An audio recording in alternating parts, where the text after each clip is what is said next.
Welcome everybody, thank you.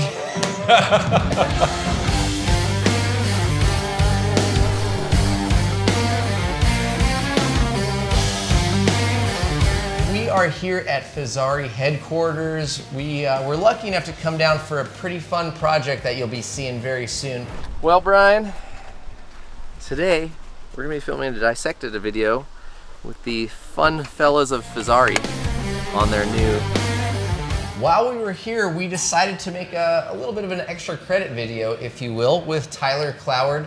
Tyler, tell us a little bit about what you do and why this conversation is important, right? Specifically around shock tuning, leverage rates, and all that sort of stuff. Yeah, so I'm the director of product here at Fezzari Bicycles. I get the chance to work on suspension designs, geometries, and then through the whole product lifecycle. You know, how are we building this? You know, even starting earlier, what are products? What are the use cases? I get to learn about customers, so you'll see me out at demos, you'll see me working with our race teams. How are bikes being used? Try and get out and ride as much as I can. We just done some awesome riding as well. And so I get the chance to really work with suspension. Suspension is really an important feature. That's what's keeping all the traction. That's what's helping us go faster, have more fun. So yeah, I get a pretty cool opportunity to make bikes and make suspension and geometry on the current mountain bikes. Awesome. So what we're looking to share today, I guess, in this video is, as someone who is on a computer, right, and on the trail, developing a bike's suspension kinematic, as well as working with suspension providers to develop a tune, right? I think probably a lot of you guys know, and a lot of you may not know, that a shock that's just on the shelf, right, at any retailer is not gonna necessarily be the right shock tune for your bike. It'll be a pretty open, generic tune. So talk to us about what you guys go through once you get that chart dialed in for how you want your bike to perform kinematically, where a shock tune and working with an OEM or working as an OEM with a suspension company comes into play. So we actually start way before we even finish what we want the bike to be. You know, we'll start that conversation, you know, months, you know, sometimes years before we even get to what we want that final product to be, because that suspension design and that shock have to work hand in hand. We can make the best profile of how that suspension's working, everything from what you're feeling going downhill to what you're feeling when you're pedaling to your braking, what happens when you're hitting square edge bumps. We can make the prettiest bike ever, but if it's not working with that shock, and vice versa, they can make the best performing shock, but if it's not working well with the suspension, they're fighting each other. And so we really have to marry those hand in hand. And so, you know, we'll reach out and say, hey, we're looking at something, we want to do something like this, you know, XYZ or whatever else. What do you guys think? Because the shock has to be tuned within a certain window or a certain range to make that work. And the shock manufacturers, they're trying to do something where they're trying to say, okay, who's building what? Because we might spec a similar bodied shock as, you know, another bike brand, but their kinematics, the way the suspension is working, is completely different. And so they're trying to tune within the window. And the more time we can work together, the more that we can make sure that that suspension design and that shock are really working hand in hand to get the absolute best performance downhill, uphill, cornering, braking, square edge, round edge, big drops, whatever riding you may do. So it's really crucial we're working hand in hand together. Okay. Now, when you're saying you're changing the bike and how it designs, right? Like, let's just say, for example, right, you've got a bunch of shocks behind you. That, let's say it's 150 millimeter kind of trail all around, aggressive trail bike. Yeah. You can change your, I guess we'll call it priorities, right? To be more pedal biased, to be more downhill biased, etc. How do you do that? So we're gonna change that as we move one thing on the bike. So we have a pretty common term, leverage ratio. Right. And basically what that is the ratio between axle movement and how much the shock is actually compressing. So if I have a 150 millimeter travel rear wheel bike, that actual shock isn't moving 150 millimeters. It may be only moving 50 or 55 or 60 or 65 millimeters, but because you have all the different pivot points, you know, think of that little toy you used to play with as a kid. It's like the rods with little connectors. You push one and something else will move. That's essentially what's happening in a suspension design, right? So that 150 millimeters of rear wheel travel, that shock moving 50 millimeters, you know, that leverage ratio is that, you know, ratio of travel to shock movement, right? And so if we want to lower that or change that depending on what we're wanting the bike to ride like, we will move those pivot points, right? where, if we move, a main pivot point, or we change a complete layout, or however else we're laying the suspension, that changes everything, right? And if we make a priority of, hey, this leverage ratio, it has to be set, this is the number one thing. Anytime we make a change to leverage ratio, that's gonna change how the bike is pedaling. That's gonna change how the bike is braking. That's gonna change kind of the breakaway force or the axle path for square edge hits, or a big hot topic is pedal kickback. And some of these are big terms, but they all balance. The thing with suspension, there's always competing forces. You move one, something else is going to be affected. And so we really have to make sure we balance that. Like for instance, if we're designing a cross-country bike, 115 millimeter, 120 millimeter, cross-country, I prefer the term fun country versus the other popular term. We're gonna have different priorities in that bike versus an enduro race bike, right? We want pedaling performance. Shock's not moving as much, so we want it to be nice and supple, but it's just to take some of that away. We're on a more gravity-oriented bike, an enduro race bike. We want it to pedal well, but we're more concerned with what's happening at full bottom out, what's happening with that braking performance on the suspension. And so we make those priorities back and forth based on the intent of the bike. And you change that intent by moving pivot location. Yeah, so we'll move pivot and then location. that changes leverage ratio. Yep. And that is kind of how you get into the different stroke length of shock as well. Yeah, so if we might change, stroke length will change based on how the pivots are sitting and kind of where we want that bike to be. We have a couple of things in a couple of our bikes. You can actually change the stroke of the shock and it will change the travel based on what a customer wants it to ride it like. And we've tested bikes like that. Like we have, our enduro bike, a LaSalle Peak. We originally intended that bike to be 160 millimeter travel, with a 230 by 60 shock. Right. We rode that bike, we're like, oh man, we're loving this. And we're like, okay, put the 65 stroke on there, which takes the travel up to 170. And we rode that thing like crazy. There was no downside. We got the same pedaling performance, we're getting the same braking performance, and we only gained just a little more on the downhill. Right. So that's why some of those things can change based on suspension layout. And that might not be unique to us. There's other suspension brands out there or other bike brands out there that might not be totally possible.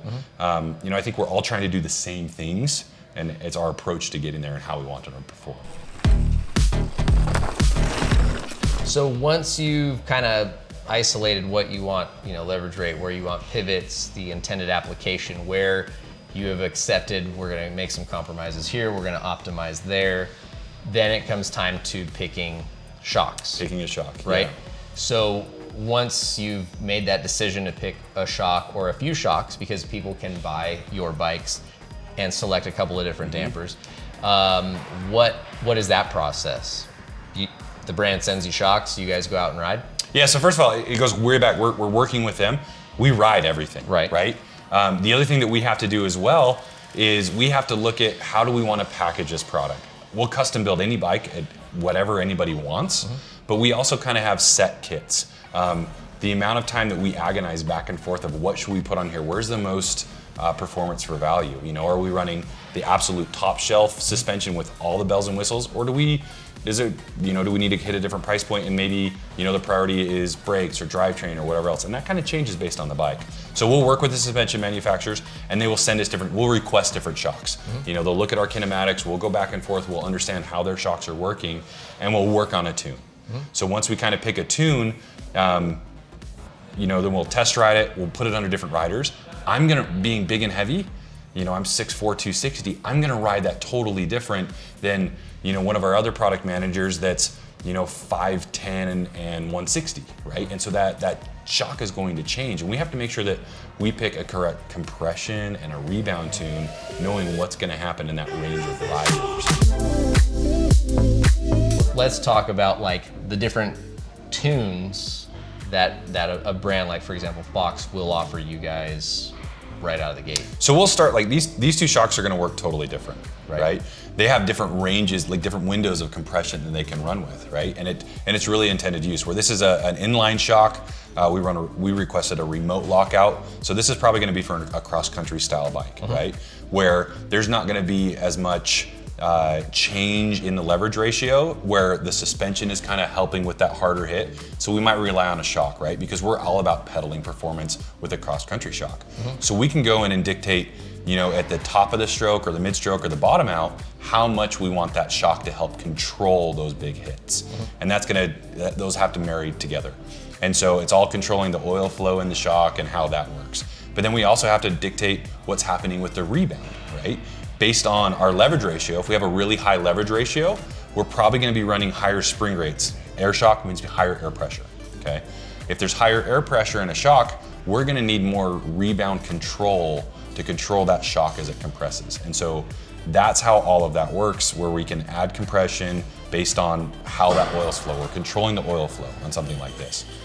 Whereas shock like this, you know, it's similar in shape, but having the extra piggyback, it's gonna have more oil volume. So this might be for like a trail bike where it's gonna take longer, more repeated descents. I'm not as much concerned about weight, where I wanna save weight off the bike with something like this. And so all of that is controlled. So we have, you know, this is like a tuning code that we have. So it gives us the shock size, the eye to eye, the stroke, and then it goes into what's happening on the compression circuit, you know, and we'll go through 3, 4, 5, 6, 7, 8 different tunes back-to-back riding, you know, and it might feel good for me, but, you know, like I was mentioning, that lighter rider might want something different, you know, or, you know, how do we get that to work? We might change rebound tunes. There's things that we can change, you know, if the bike is progressive, do we want a progressive rebound, a linear rebound? How do we get all of that to work?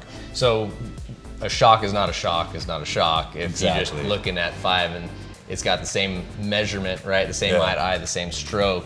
It may have a totally different internal tune that will not be optimized for your bike. Yeah. So if I were to take this same shock that, you know, might fit on our Delano Peak, it might fit on another brand shock, and they might spec that same size, but the travel of that bike could be different, or, you know, you might just be bottoming out on it because the leverage ratio is different or whatever it may be. So it's hard to swap things back and forth just because you have all of those levers working together. Okay.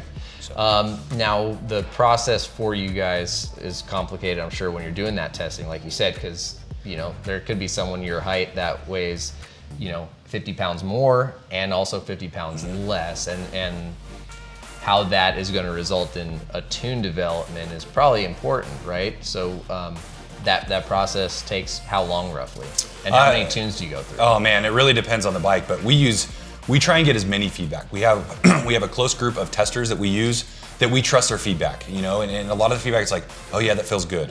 Why?